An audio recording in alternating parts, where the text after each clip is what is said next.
Abandoned and fighting for their lives, 4 puppies were tossed into the river to die. The man who rescued them from the water never imagined how this decision would transform his solitary existence. A story of compassion that defied fate and united an entire community, proving that love can flourish in the most unlikely places. Prepare your heart for an emotional journey of second chances. Subscribe to the channel, leave a like, and comment where you're watching from. On a cloudy fall dawn on the banks of the Eagle River, William "Will" Harper, a solitary 62-year-old fisherman, witnessed something that would change his life forever. The sky had that gray hue signaling more rain, and the river ran faster than usual, carrying leaves and small branches on its choppy surface. Will, his hands calloused by time and work, prepared his nets as he had every day for 4 decades, when he spotted an unusual movement in the turbulent waters. A dark plastic bag bobbed with the current, partially caught between 2 rocks about 20 yards from the bank. Intrigued, Will pulled over his small, worn wooden canoe and paddled toward the object. As he got closer, he noticed a subtle movement inside the bag. His heart raced, thinking of the stories he'd heard about what some people discard in rivers. With his paddle, he skillfully brought the bag into the boat, feeling a considerable weight and noticing small holes in the plastic. His trembling hands undid the tight knot securing the bag. The smell of dampness and fear filled his nostrils as he revealed the contents. 4 puppies, soaked and shivering violently, looked up at him with frightened eyes that seemed to plead for help. 3 had dark fur, a mix of black and brown, while the 4th was smaller, with white patches on its muzzle and chest. Will felt something break inside him, an invisible barrier he had kept around his heart for so many years. Who would do such a thing? He muttered to himself, taking off his faded flannel shirt and carefully wrapping the puppies in it. The smallest one, apparently weaker than its siblings, let out a sharp whimper that echoed across the vast river. In that instant, an inexplicable connection formed. The fisherman, a man of few words and many emotional scars accumulated over decades of self-imposed isolation, felt something awaken within his core, hardened by years of solitude. Will paddled back to the bank with renewed urgency, holding the puppies against his chest for warmth. His cabin was a 10-minute walk away, but today the path felt endless. With each step on the muddy riverside trail, he felt the weight of a responsibility he hadn't sought but couldn't ignore. On the way, he passed 2 other fishermen who greeted him with distant nods, as was customary in the area. Will just tilted his head slightly, hiding his precious cargo. His home, a simple wooden structure he'd built himself 20 years ago, had never seemed so lacking in comfort. The interior was Spartan: a narrow bed, an old wood-burning stove, a table with 2 chairs that never saw visitors, and shelves filled with fishing tackle and a few dozen books worn by time and dampness. No place for puppies, he thought, but it was all he had to offer right now. Will quickly improvised. A wooden crate he used for smaller nets was emptied and lined with his only spare blanket. He placed the puppies inside, positioning them near the stove where he lit a low fire. From his personal stash, he took some milk, diluted it with warm water in a shallow bowl. Patiently, he used his fingers to wet each puppy's muzzle, encouraging them to lick the liquid. The smallest one, the one with white patches, seemed more reluctant. Will held him with special care, noticing how his ribs showed beneath his skin. "You need to be stronger than the others," he whispered in a voice he didn't recognize as his own, softer than usual. He spent a sleepless night, checking on the puppies every hour, fearing the cold or some unknown illness would take them before morning. When the first light of the next morning filtered through the cracks in the window, all 4 were still alive. Will allowed himself a brief smile, the first in a long time. There was something about this small victory against death that felt important, even for someone who had spent decades avoiding caring about anything beyond his own survival. The first few weeks required surprising adjustments to Will's routine. His life, previously regulated solely by fishing schedules and river variations, now included feedings every few hours, constant cleaning of the makeshift crate, and attempts to understand the puppy's different cries. Out of necessity, he broke his usual isolation to visit the small general store in the village more often, where he bought milk and, eventually, puppy food after getting a recommendation from the owner, Ms. Clara. "Are they yours, Mr. Harper?" she asked, with the typical curiosity of small communities where news is rare. "Found them in the river," he replied curtly, hoping to end the conversation. But word gets around quickly in Eagles Bend, a community of only 700 inhabitants where everyone has known each other by first and last names for generations. In his fishing boat, a 16-foot vessel built by his father decades ago, Will adapted a space for the puppies. A lower wooden box, securely fastened to the bow and lined with old cloths, became their transport during fishing trips. Initially, he tried leaving them at home, but the animal's desperate howls and his fear that something might happen in his absence convinced him to take them onto the river. The unusual sight, the most reserved man in the region navigating with 4 puppies curiously watching the world from the bow of his boat, soon became a topic of conversation at the small market, the gas station that also served as a social hub, and after Sunday service. People pointed discreetly when Will passed. Some bolder folks offered help, which was invariably refused with a wave of his hand. "Don't need anything," became his automatic response, even when the offer was just advice on how to properly care for the animals. His pride, built over the years as protection against the pain of past relationships, prevented him from accepting help. It had been like that ever since his wife Martha left 15 years ago, taking their then teenage daughter with her, after years of a relationship that slowly deteriorated like wood left too long in the damp. The estrangement from Caroline, his only daughter, who must be 32 now, was a wound that never fully healed. In his self-imposed solitude, Will had developed an almost mystical relationship with the Eagle River. He knew every color variation, indicating a weather change, every specific sound announcing high or low water, every nook where fish preferred to hide according to the season. The river had become his silent confidant, his source of sustenance, and the place where he deposited thoughts he would never share with another human being. Now he watched with curiosity how the puppies reacted differently to the water. 2 of them, whom he mentally named Shadow and Brave for their distinct behaviors, showed fascination with the movement of the waves. The third, whom he called Cautious, always stayed in the center of the box, away from the edges, and the smallest one, the one with white patches who had survived against all odds and was now gradually recovering, showed a specific attraction to changes in the river, becoming agitated before rains or when the current subtly shifted. Will called him Sentinel. 2 months after the rescue, when the puppies could walk more steadily and demanded space the small cabin couldn't offer, the region faced the worst rainy season in decades. The waters rose rapidly, first reaching the lower banks where Will usually prepared his nets, then advancing relentlessly onto the first riverside structures, including his own home. On a particularly violent stormy night, when lightning illuminated the sky so frequently it seemed to create an artificial day, Will realized he couldn't stay. The water already reached the first steps of his porch, and the current carried logs and debris threatening the cabin's structure. With a backpack containing a few personal belongings and an improvised box where he placed the 4 puppies, he temporarily abandoned his refuge. The path to the center of the village, normally a 40-minute walk, became a 2-hour journey against the force of water and mud.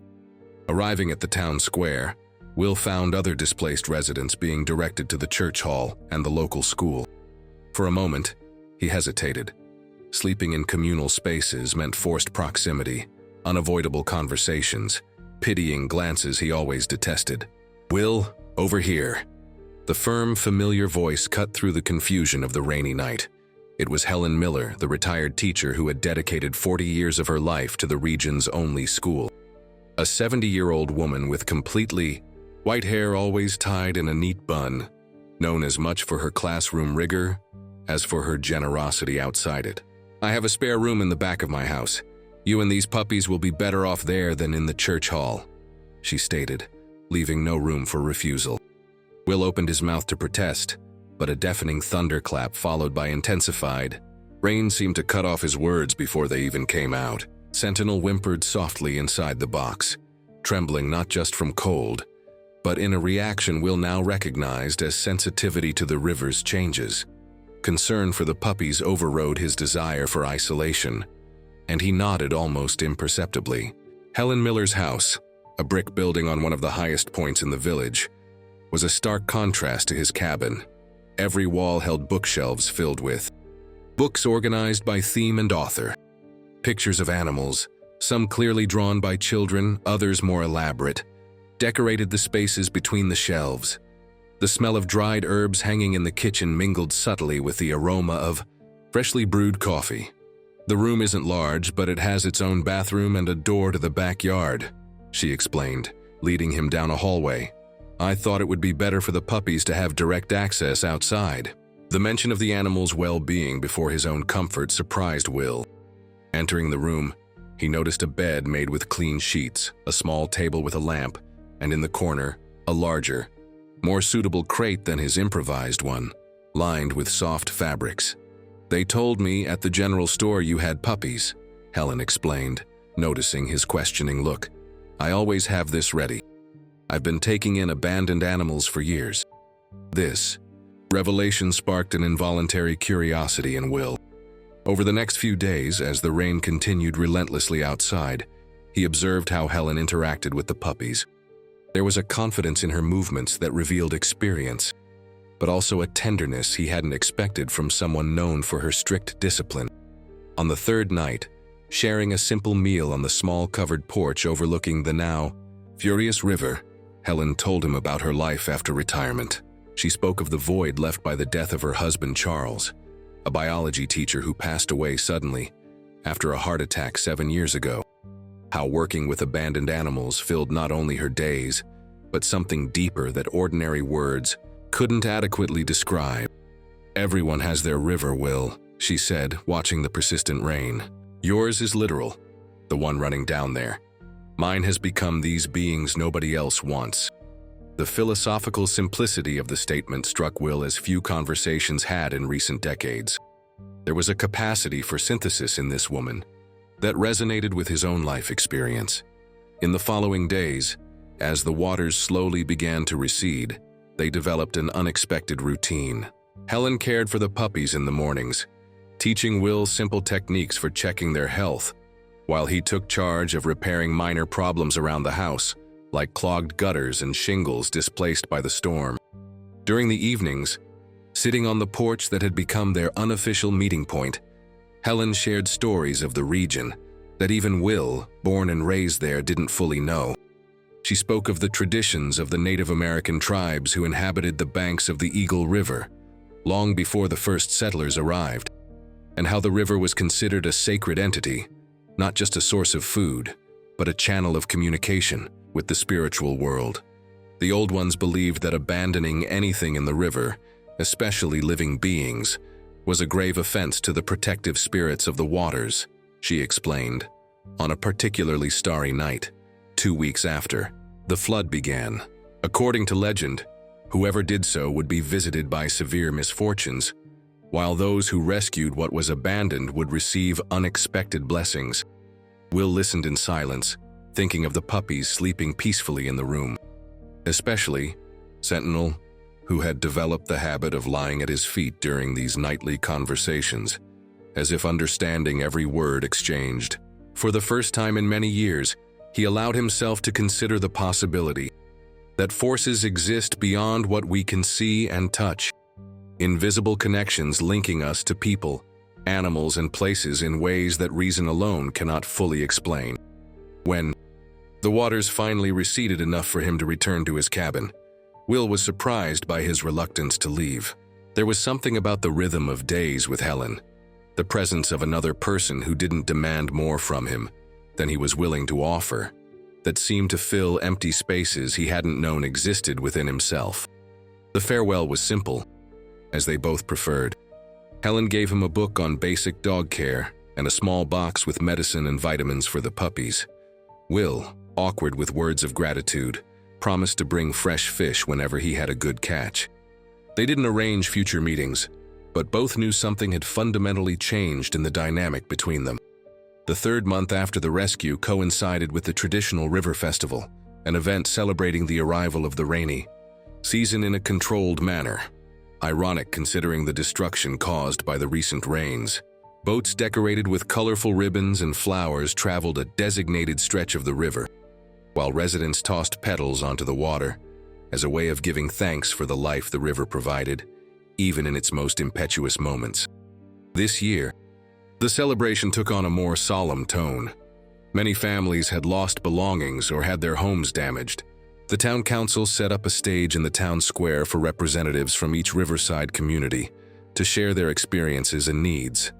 A young reporter from the regional newspaper, curly hair tied back in a ponytail, and sharp eyes that seemed to catalog every detail, circulated among the participants.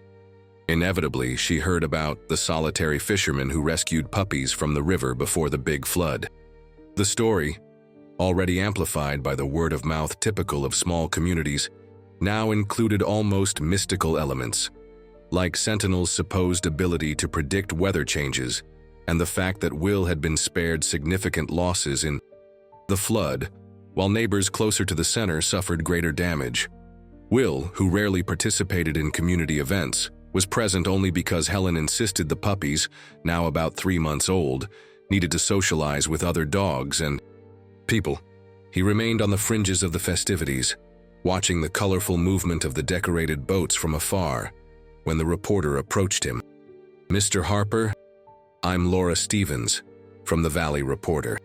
Could you tell me about rescuing the puppies?" His first instinct was to refuse. Privacy had always been non-negotiable in his life, but something in the young woman's polite persistence and the way she knelt to pet Sentinel, who always stayed close to his feet, softened his usual resistance. In a few direct sentences, Will recounted the essentials: the bag in the river, the nearly dead puppies, the impulsive decision to care for them. The reporter noted every word, occasionally asking for details he reluctantly provided. The conversation lasted less than 15 minutes, and Will considered the matter closed when she thanked him and walked away. 3 days later, his story occupied half a page of the regional newspaper under the headline, "Guardian of the River: How 4 Abandoned Lives Transformed a Solitary Fisherman." The article, written with surprising sensitivity, avoided easy sensationalism and captured nuances that even Will hadn't fully perceived, like the parallel between his own loneliness and the puppy's abandonment, and how the act of caring was gradually reconnecting him with the community. Helen appeared at his door the morning the newspaper was distributed, holding a copy with a restrained smile. Will read in silence, uncomfortable with the exposure but secretly impressed by the respectful way his story was told.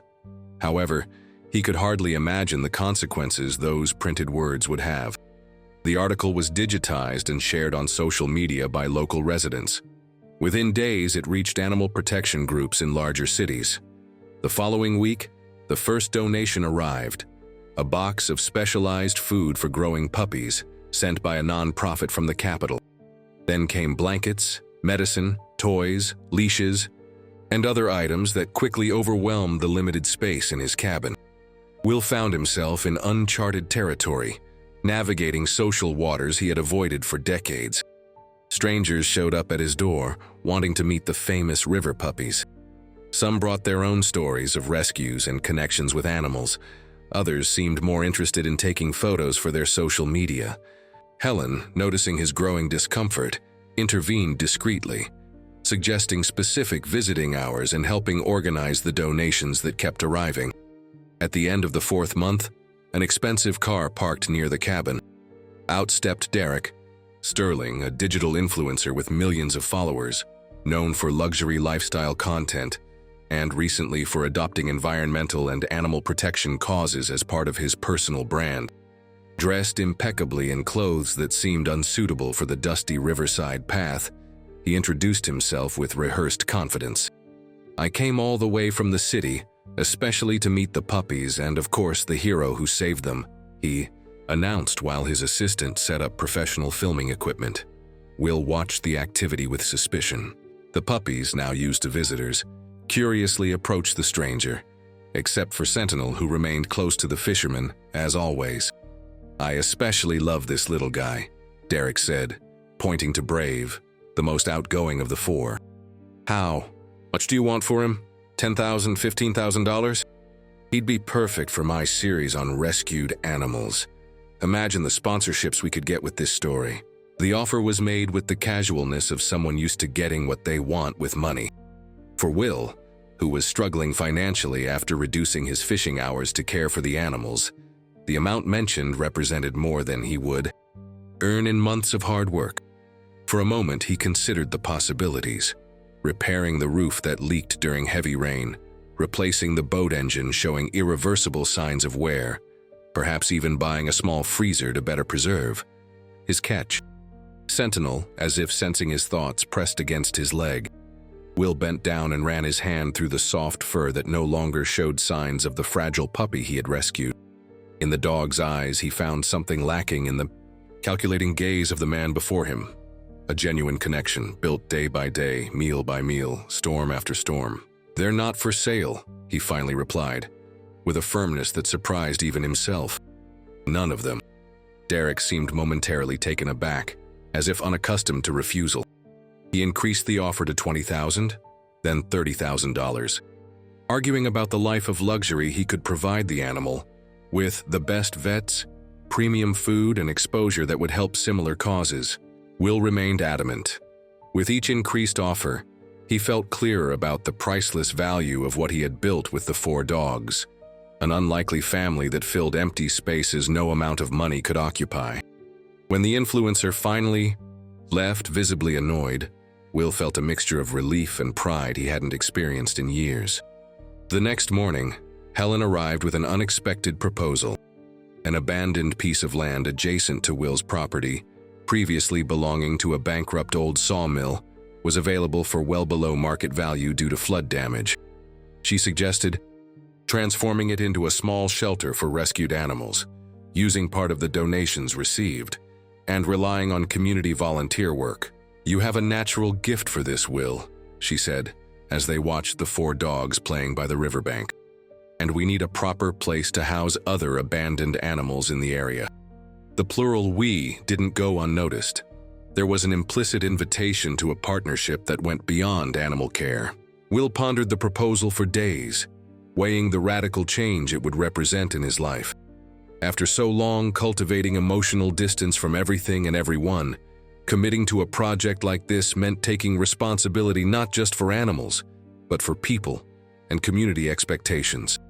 Curiously, it was the dogs themselves who seemed to influence his final decision.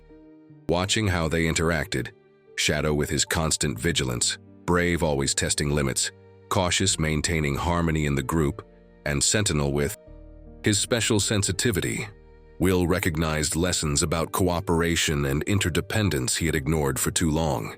With financial help from donations and volunteer labor organized by Helen, the small shelter began to take shape in the 6th month after the rescue. A simple but functional structure with 6 outdoor kennels, a covered area for rainy days, and a small makeshift examination room where local veterinarians took turns offering free services once a week. The official opening coincided with an extraordinary discovery about Sentinel. During a week of unstable weather, Will noticed how the dog exhibited specific behaviors before climate changes: unusual restlessness, barking directed at the river, and reluctance to move away from the bank at certain times. Initially, he attributed this to trauma related to being abandoned in the water, but soon realized a more significant pattern. Hours before a particularly violent storm, Sentinel began barking insistently towards the river, refusing to eat and repeatedly trying to pull Will out of the cabin. Respecting the animal's agitation, Will checked the water level and noticed a subtle rise others likely wouldn't perceive. Not enough for alarm by conventional standards, but unsettling when combined with the dog's behavior. As a precaution, he alerted residents in the houses closest to the bank. Some ignored the warning, considering it exaggerated, but others, who had witnessed the special connection between Will and the dogs in recent months, decided to move belongings to higher levels in their homes. When the storm hit the region around midnight, the river rose with alarming speed, overflowing within hours. The houses that had taken precautions suffered minor damage, while others were severely affected. There were no fatalities, but the difference between losing everything and losing only replaceable items became a topic of conversation for weeks. The episode solidified the local belief that the animals, especially Sentinel, were indeed messengers of the water spirits, as the old legends shared by Helen suggested. People who previously treated the river merely as a resource for fishing or recreation developed a more respectful relationship, reducing littering and participating in community initiatives for bank preservation. The animal shelter, initially planned as a modest structure, gradually expanded with the arrival of new volunteers and regular donations. Will, who never imagined himself leading any initiative, found himself involuntarily in that role. His initial resistance to the constant presence of people lessened as he recognized the value of the community forming around the project, a mutual support network benefiting both the animals and the people involved. A significant turning point occurred in the 8th month, when a young woman of 32 parked a rented car near the shelter. The entrance. Will was feeding the new residents, 3 cats rescued from an abandoned shed and an elderly dog found by the roadside, when he noticed the visitor watching him with unsettling intensity. "Dad?" The word, laden with questioning and restrained emotion, hit Will like an electric current. Caroline, his daughter, whom he hadn't seen in 15 years, stood under the strong afternoon sun, holding a printed copy of the original news report about the rescued puppies. She was taller than he remembered, with facial features blending his and Martha's characteristics. But her eyes, those intense brown eyes, were unmistakably the same as the teenager who left declaring she never wanted to see him again. The reunion was initially tense, fraught with unresolved resentments and questions both had held on to for years. They spoke formally in the small shelter office, exchanging basic information about their lives. Caroline had graduated with a degree in architecture, married and divorced, and now worked on sustainable projects in a city 300 miles away. She saw the story about the puppies on a regional television program that replayed the original article, and after weeks of consideration, decided it was time to confront the past. "You seem different in the report," she said, looking at her father with a mixture of curiosity and caution. "Less rigid." Will looked away, uncomfortable with the accurate observation. The dogs, especially Sentinel, who rarely left his side, served as an unexpected bridge between them. Caroline was charmed by the animals, particularly upon hearing about Sentinel's special abilities. "Mom always said you loved the river more than anyone," she commented, petting the small, white-patched dog. "Looks like you finally found someone who understands it as well as you understand the water." The observation, made without apparent malice, carried painful truths about his failed marriage. Will didn't deny it, silently acknowledging how his emotional isolation contributed to the end of his relationship with Martha, and consequently, his estrangement from his daughter. Caroline's visit, initially planned for just 1 day, extended to a week. She stayed at Helen's house, who skillfully created spaces for father and daughter to rebuild fragments of their relationship without the constant pressure of deep conversations. They worked together at the shelter, exchanged observations about the animals, and gradually addressed old wounds with measured words and respectful pauses.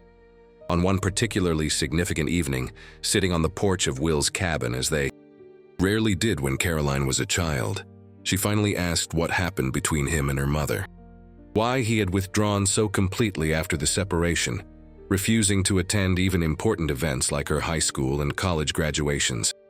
Will, who had spent decades avoiding this conversation even with himself, found words he never thought he had. "After we lost the baby, I didn't know how to go on," he said, referring to the younger brother Caroline would have had when she was 12, but who was stillborn after complications during delivery. "The river became my refuge because it didn't demand I talk about the pain. It just followed its course, regardless of any human sorrow." The mention of the brother she never knew brought tears to Caroline's eyes. She also carried that loss, amplified by the subsequent disintegration of the family. That night, they didn't reach definitive conclusions or make grand promises to recover lost time. but they established an honest beginning of reconnection. When Caroline left, she promised to return soon and keep in regular contact. Will believed her in a way he couldn't have before the puppies entered his life, before learning that trusting again, despite the risks, is a necessary part of being truly alive. The 10th month brought new challenges when the town council questioned the shelter's legality. The land, though legitimately purchased, lacked a permit for operation as an animal care facility. Bureaucratic issues regarding zoning, sanitation standards, and environmental impact were raised, mainly by a councilman whose neighboring property had depreciated due to the shelter's proximity. Will, who had always avoided bureaucracy and institutional formalities, found himself forced to face town hall meetings and endless forms. Helen assisted him with the paperwork, while volunteers organized supportive petitions. The crucial moment occurred during a public hearing in the small town hall auditorium, when Will was called to defend the project before the town council. For someone who had spent decades preferring the silence of the waters to human conversations, stepping up to the podium represented a greater challenge than facing the worst storms. Will held the paper where he had jotted down points with Helen's help, but looking at the attentive faces in the audience, many belonging to people who had benefited from the shelter's free veterinary services or who had adopted rescued animals in recent months, he abandoned his prepared notes. "I'm not a man of many words," he began, his voice hoarse from lack of public speaking. "But I understand second chances. The river taught me that when it brought those puppies, they were condemned, discarded like trash. Today they save lives by predicting floods and give purpose to people who, like me, lived on the fringes of the community." His speech, brief and unadorned, touched on fundamental truths about redemption and belonging that resonated beyond the technical issues under discussion. In the end, the council approved a temporary 6-month operating permit, during which they would have to comply with official regulations with technical assistance provided by the town itself. It was a partial victory, but significant for someone who had long avoided confrontations of any kind, preferring withdrawal to defending a position. Helen, watching the hearing from the front row, squeezed his hand discreetly when he returned to his seat. The simple gesture carried an intimacy that no longer frightened him as it once would have. The 11th month brought an unexpected crisis when Sentinel began showing worrying symptoms: excessive fatigue, loss of appetite, and episodes of panting without apparent cause. The shelter's volunteer veterinarian performed preliminary tests and recommended a specialist consultation in the capital. Sentinel had a congenital heart condition requiring complex surgery available only in advanced centers. The cost of the procedure far exceeded the shelter's resources, even with regular donations. Will considered selling his boat, his only possession of significant value besides the cabin. But even that wouldn't be enough. Helen suggested a fundraising campaign, mobilizing the network of supporters they had built over the past months. The community responded with surprising enthusiasm. Local artisans donated pieces for a charity auction, fishermen organized a tournament with entry fees going towards the treatment, and traditional local cooks prepared regional dishes for a special food fair in the town square. The event, initially intended solely for fundraising, turned into a celebration of local culture, attracting visitors from neighboring towns. Caroline returned to help organize, bringing architect colleagues who offered to draft the final shelter, adaptation plans to meet municipal standards free of charge. In 2 intense weeks of community mobilization, they managed to raise not only enough for Sentinel's surgery, but also enough to establish an emergency fund for other animals needing specialized treatment in the future. The trip to the capital for the surgery represented another significant milestone. Will, who hadn't left the vicinity of the river in over a decade, faced the challenge of navigating urban chaos with Sentinel as his absolute priority. Helen insisted on accompanying him, arguing practically about her greater familiarity with the big city, but both recognized more was at stake in this partnership than just logistics. At the specialized veterinary clinic, the encounter fate seemed to have ordained from the beginning occurred. The doctor assigned to Sentinel's case was Dr. Martha Collins, Will's ex-wife, Caroline's mother, and now a recognized specialist in veterinary cardiology. The shock of reuniting after 15 years was tempered only by the urgency of Sentinel's medical situation. "I always knew I'd see you again under unlikely circumstances," she commented, after initial formal greetings. There was no hostility. In her voice, only the resignation of someone who had long understood the winding paths fate sometimes chooses. Over the next 3 days, while Sentinel underwent preparatory exams, surgery, and initial recovery, Will and Martha established a truce for the animal's well-being. They spoke briefly about the intervening years, avoiding opening old wounds, but allowing themselves to acknowledge how both had changed. Will noticed Martha seemed more serene, having found professional purpose, while she observed how he had developed an emotional connection capacity lacking during their marriage. It took 4 dogs to learn what a child and a wife couldn't teach, she observed at one point without apparent rancor, merely stating a truth both recognized.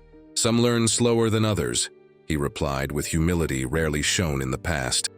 Helen, a discreet witness to these dialogues, provided space when needed and presence when required. Her relationship with Will, still undefined, in conventional terms, demonstrated rare maturity in not demanding emotional exclusivity or future guarantees.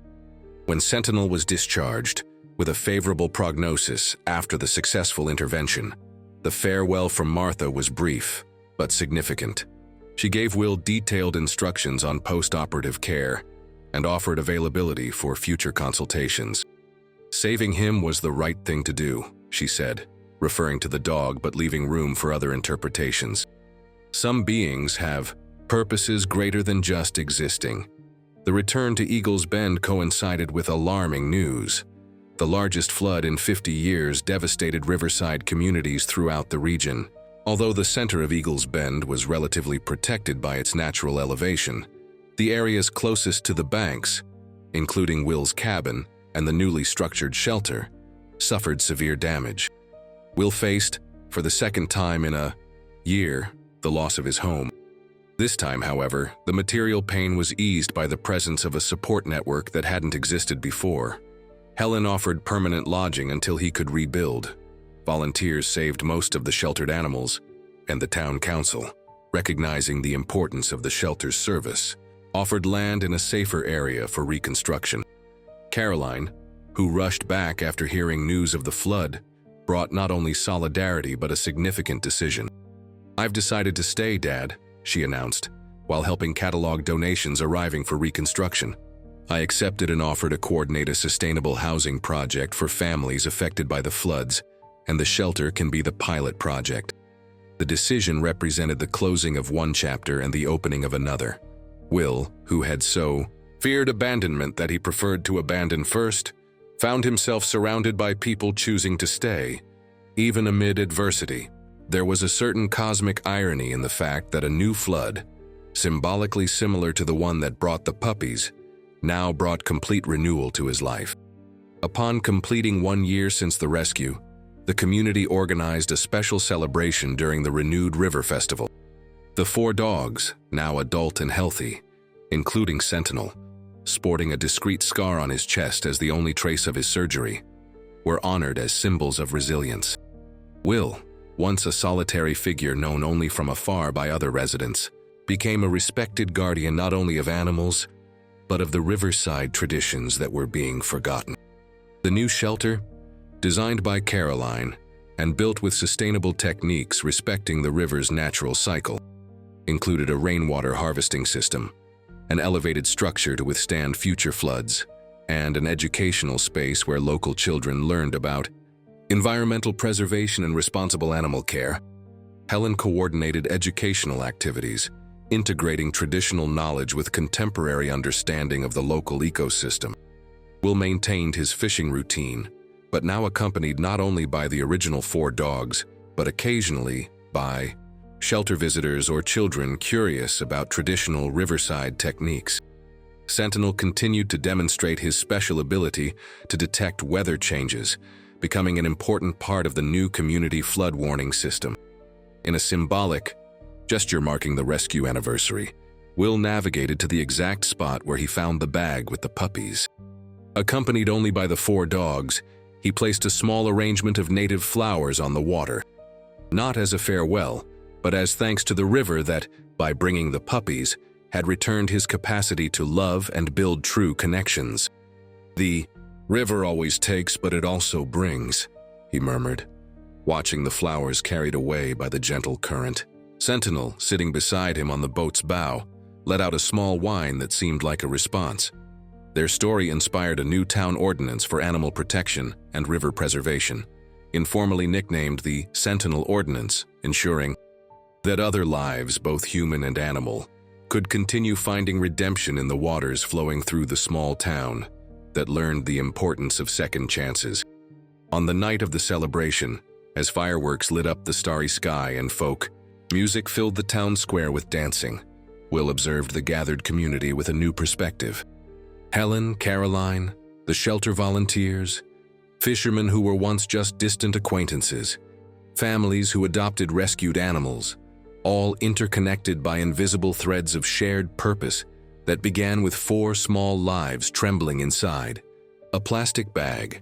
The river follows its eternal course, as it always has and always will.